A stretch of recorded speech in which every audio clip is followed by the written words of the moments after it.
Welcome to At Your Library. I'm your host, Kathleen Clifford. This month, we're bringing you a very special episode. Anne Reiter, our director, will be retiring at the end of October. So instead of having me host, we are bringing back our former host, Barbara Clarke Greene, one of our librarians who worked for many years with Anne. So stay tuned while they talk about Anne's journey through her library career and bring back memories and talk about plans for retirement. I'll be back next month. Thanks for checking in.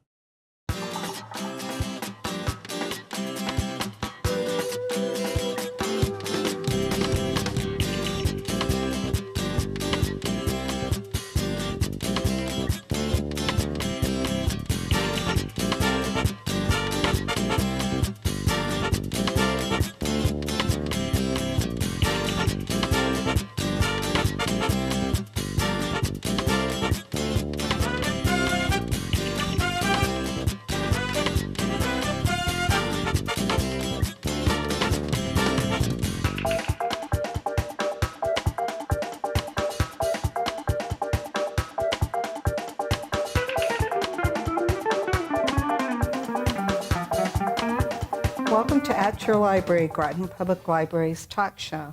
And I'm your former retired host, Barbara Clarke Greene. And today our special guest is Anne Reiter, library director here at Groton Public Library, but not for long. No, one more week.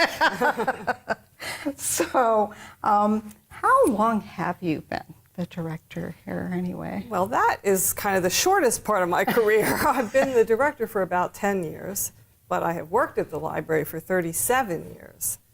And I started here, on Sundays. I was one of those Sunday people that just came in and worked occasionally. And then after a while, they found a 12-hour-a-week position for me, and then that grew to 20 hours a week. And in maybe 1999, I became the head of adult services, and then for 10 years, the director. So, a long time. A long time. But you were here a long time. Yes, I kind of had the same path, except I didn't go with the management route. I just stayed. So at what point did you decide, okay, that's it, it's time for me to retire? Well, I'm still waiting for that revelation. No, as I'm sure you know, I just love this place, and I didn't think I was ever going to wake up one day. A lot of people say, "Oh, you'll know when it's time," and I don't think I'm ever going to get to that point. And so it just seemed like I just had to pick a day and make it happen, because there's lots of other things to do in life too. So, oh yeah, absolutely. So I will find some other things to keep me busy, and know that the library will be here. Yes, a library will always be here.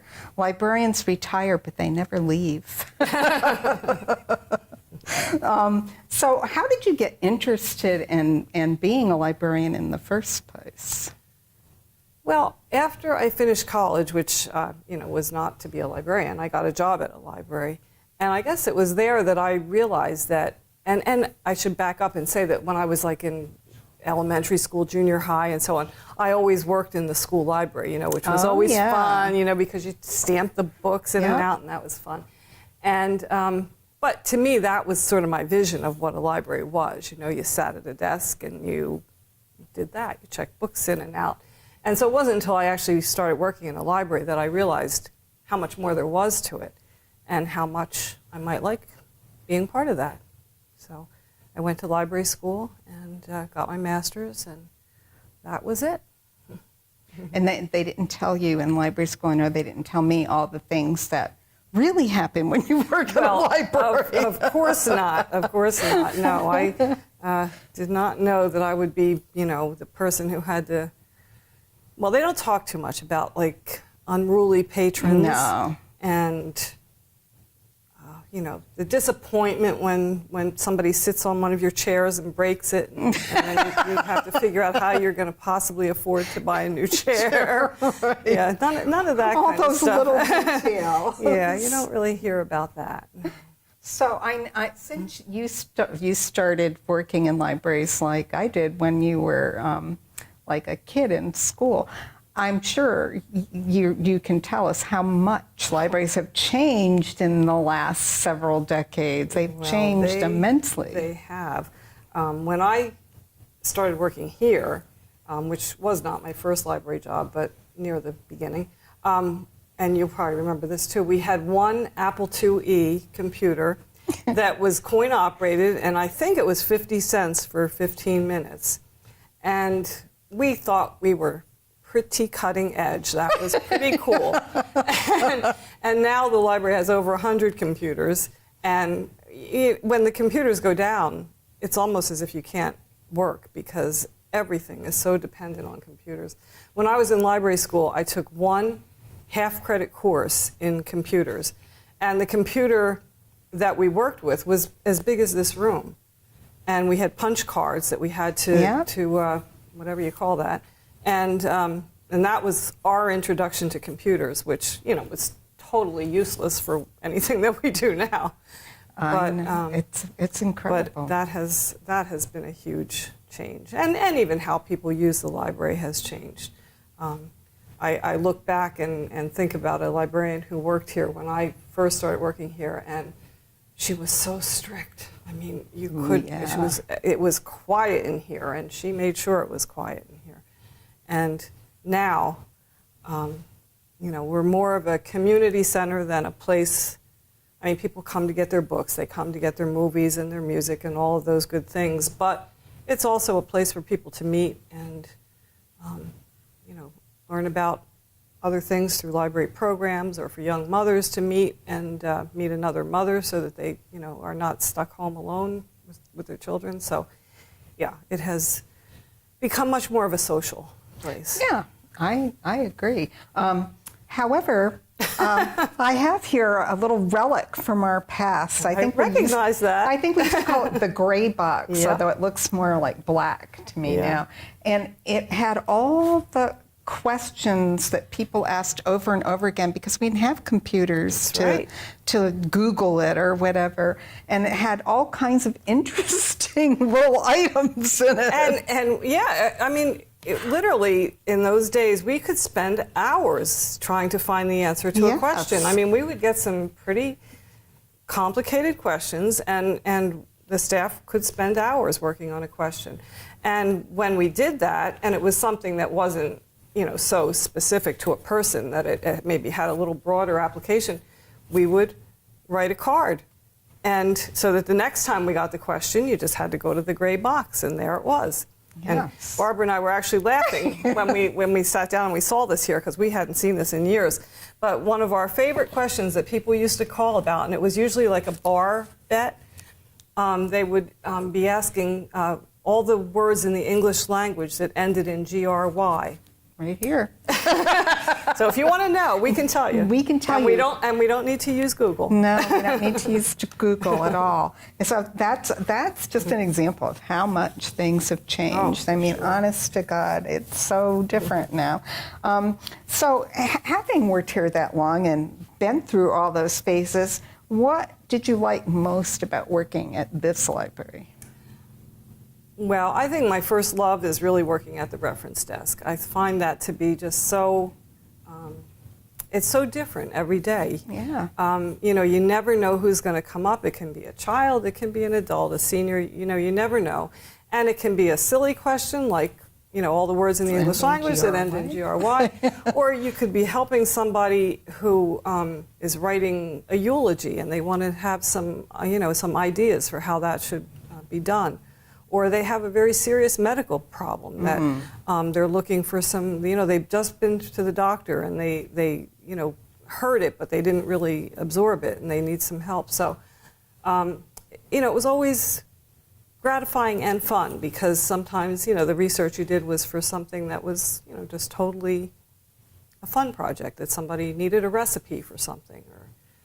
So I always loved that part of it, meeting the people and seeing them go away happy. Yeah, hopefully. Well, not always, but we try. Yeah. We try to make them happy. So, as the director, since you didn't get as much time to work at the reference desk, what were your biggest challenges about being a library director? Well, I mean, one word would be budget. Oh gosh, yes.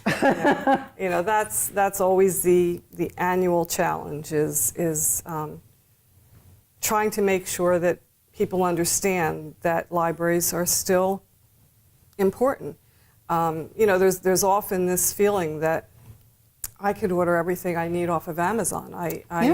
Nobody needs a library anymore. Don't they just read it all on their Kindle and, you know, that they're done? And no, that's not true. We have a lot of people who don't have maybe the financial wherewithal to do that. They're elderly. They don't want to learn how to do that. Or, you know, they just, again, need that social interaction of coming into a place where there's people who will talk to them and help them find what they need. And so that was always a challenge, trying to make sure that people understand that libraries are always changing, always growing. They don't stay the same. If they haven't been in a library in 10 years or not since they were, you know, a child, they would be shocked at how much it has changed. You know, we have about 800 people a day that walk through our doors, and, you know, well over 200,000 people a year that come to the library. So it's a busy place, and we change with the times. So that's important to remember.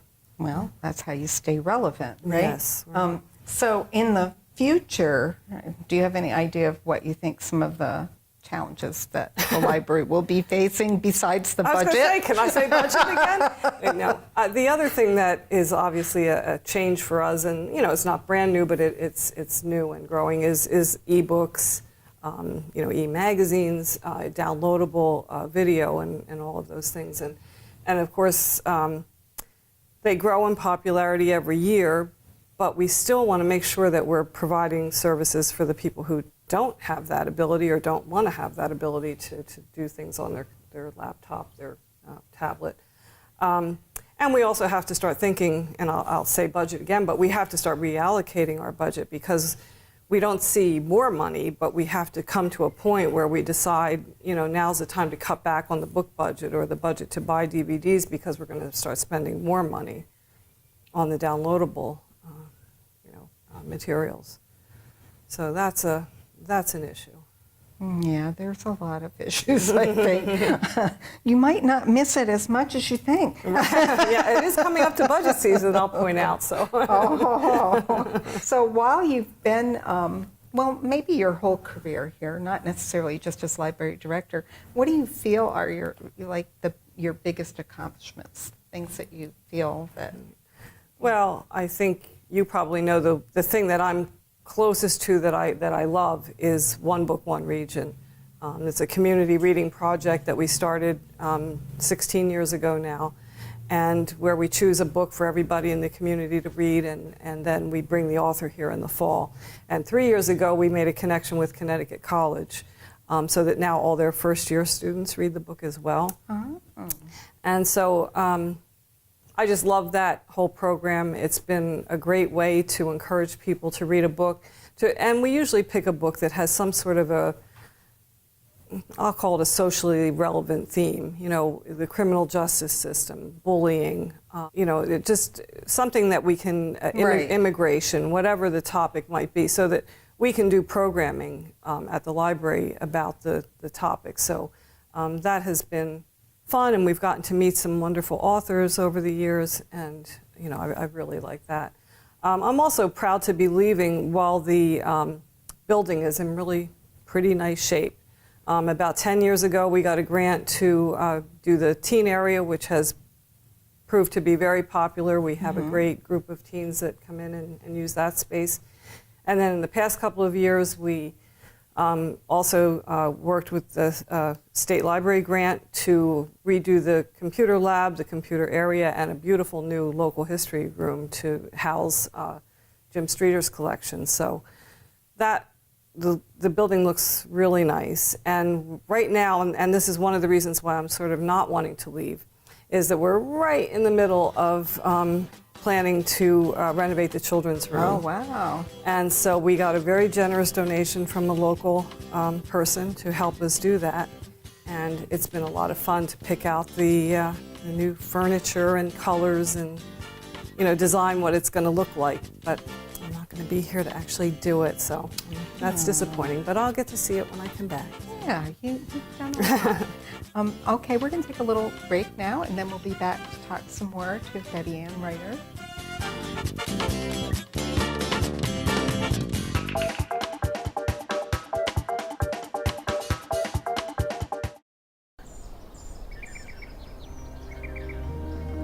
I'm always the first one up.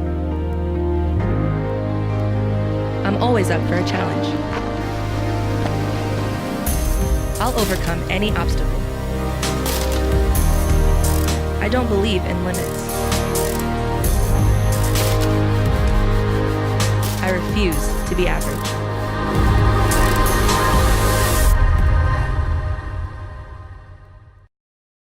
Bye-bye. Hi. Hoping for a crisp breeze to help keep you alert. Oh, he took a sip of water too. That'll probably help. You were probably gonna turn down the radio too, so you could focus, right?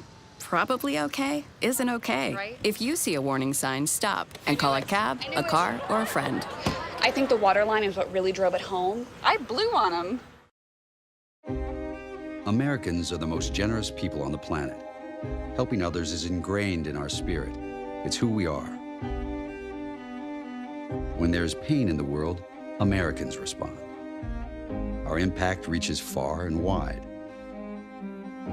By giving, we can inspire hope when all hope has been lost and make the world a better place.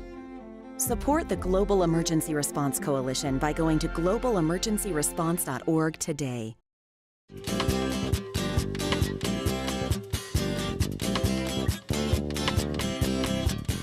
Welcome back to At Your Library. I'm talking to Betty Anne Reiter about her soon-to-be retirement.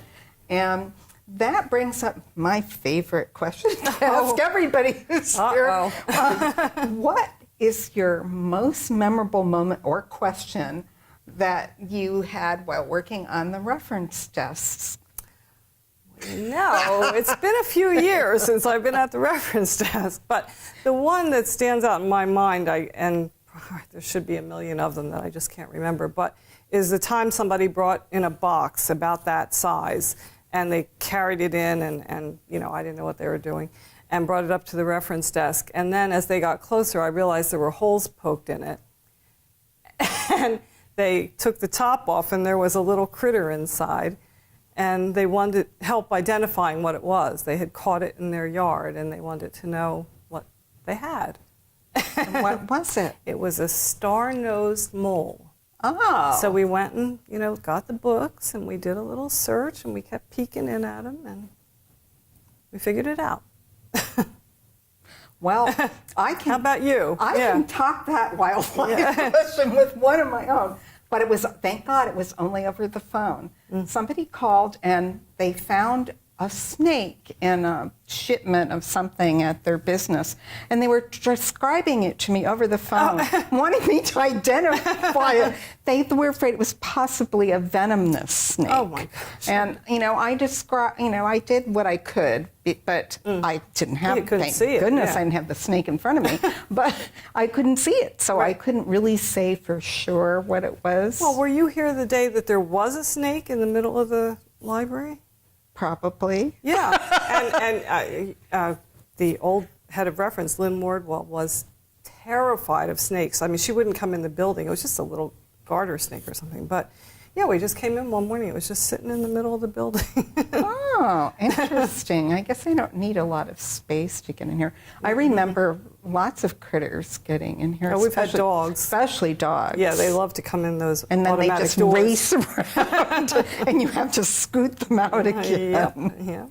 Yeah. Or maybe chasing after toddlers that try to get out those streaming doors. out the front doors, Yeah.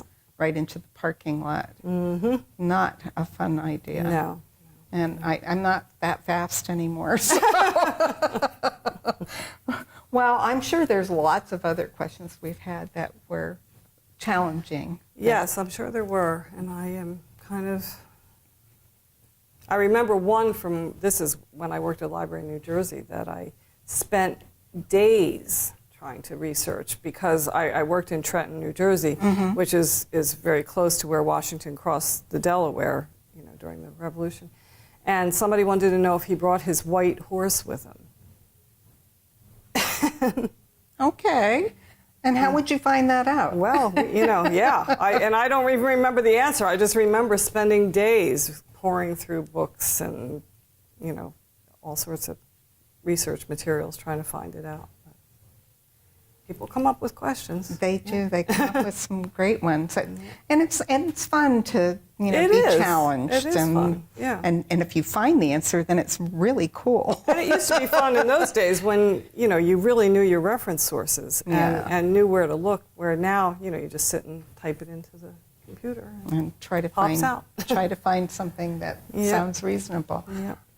So now that you're going to have all this, I won't say free time, but retirement time on your hands, what are your plans? Are you going to travel the globe? Oh, yeah. Yes, yeah. I love to travel, so yeah, I have some big travel plans coming right up. So we'll be off to Africa very soon after I retire.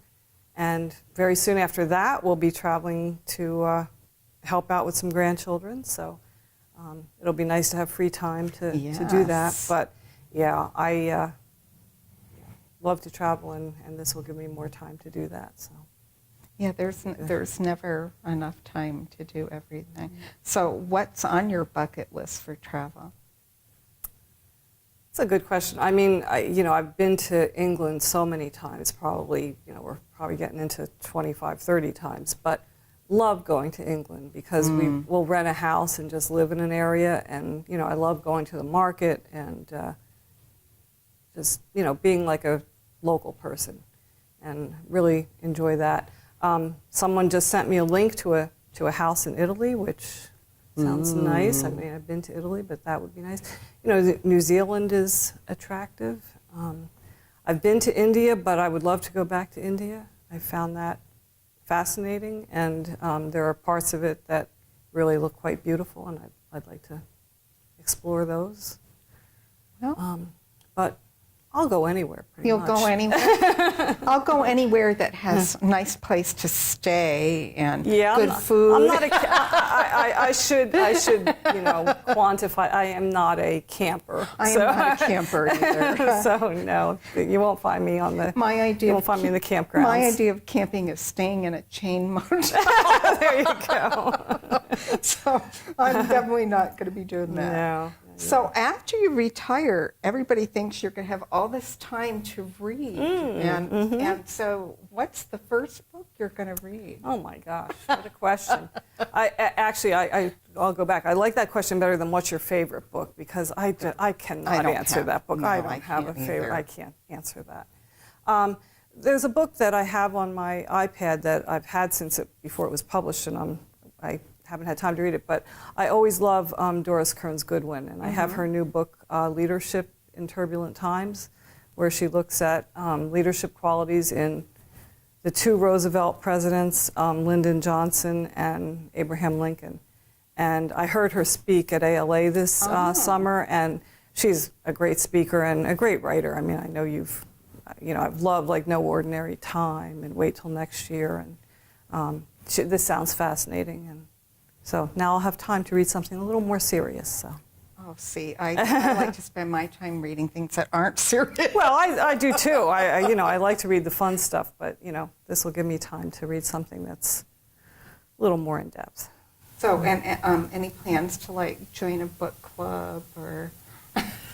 No, I've never. No. It's funny. I've never belonged to a book club. Really? No, I never have done that. And, It's kind of fun. Yeah, I bet it is. Yeah, I'm sure it is. I just, I don't know. You shouldn't say never, No, right? you should never say never. No, I have a few other things that I'll be doing as I'm retired. So, I'm active in Connecticut Humanities on their grants review committee. I'm going to continue doing that. Hopefully find some role at the Community Foundation to help with some of their projects. So I hope to stay involved. And one book, they can't get rid of me. No.